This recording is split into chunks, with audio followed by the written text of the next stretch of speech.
Helen Thompson, who's one of the owners of the business. Welcome, Helen. Thanks, Matt. Thanks for coming. So tell us a little bit about your early vision when you were starting off Kipling's.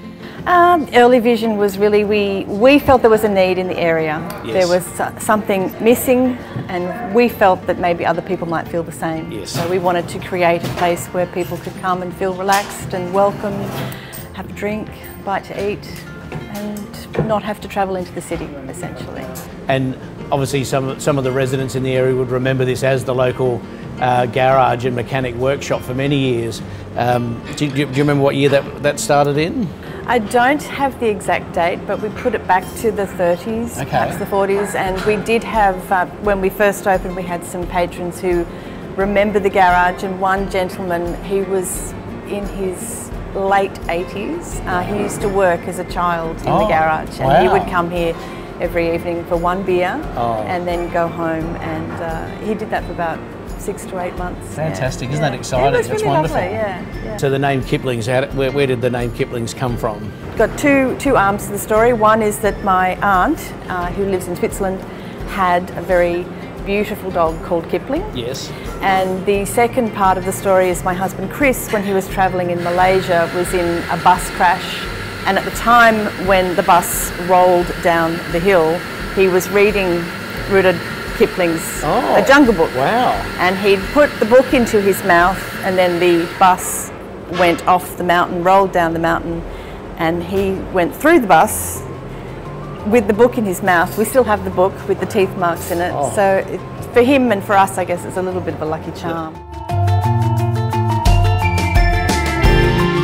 It feels a lot like a bit of an anchor for a lot of the people in the neighbourhood indeed, because that was our aim. We wanted somewhere that was casual, welcoming, warm in winter, you know, cool in summer, indoor, outdoor. People love it.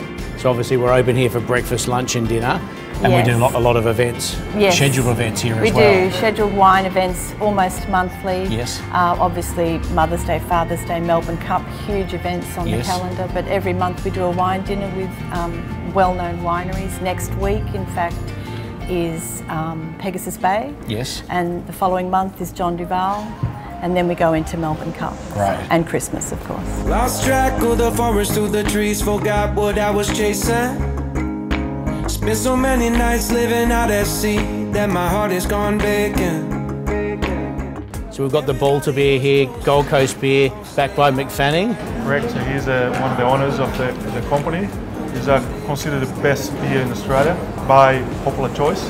Making waves, literally. Correct, yeah. So Sharon, tell us a little bit about the favourite dishes that everyone enjoys here. Well, during lunch we're finding that seafood is really popular. So we've got things like fish and chips, we've got a beautiful barramundi fillet, we've also got some zucchini and halloumi fritters with smoked salmon. So we're finding that a lot of the local patrons really love their seafood. So they're probably our 3 most favourite lunch dishes.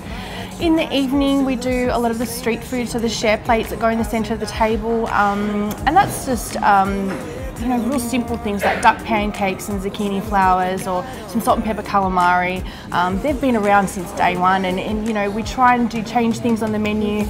However, there's some staple things that will never leave, and they're obviously the local favourites. Yes. So selection of wines, most popular red wine, white wines? Sauvignon Blanc is still, you know, a #1 hit. However, Rieslings, Pinot Grigios, they've also come into their own over the last couple of years.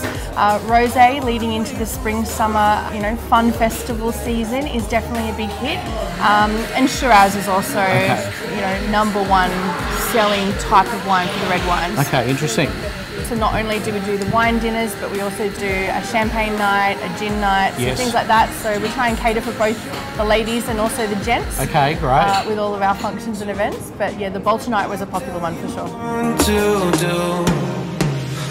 Definitely see some awkward moments with some dates, and then you see some really beautiful ones. So we've had a couple of proposals, we've had a few weddings, and we've had lots of engagement parties here. Fantastic. So I feel like Kipling's has spread a bit of love through the community. Wonderful. You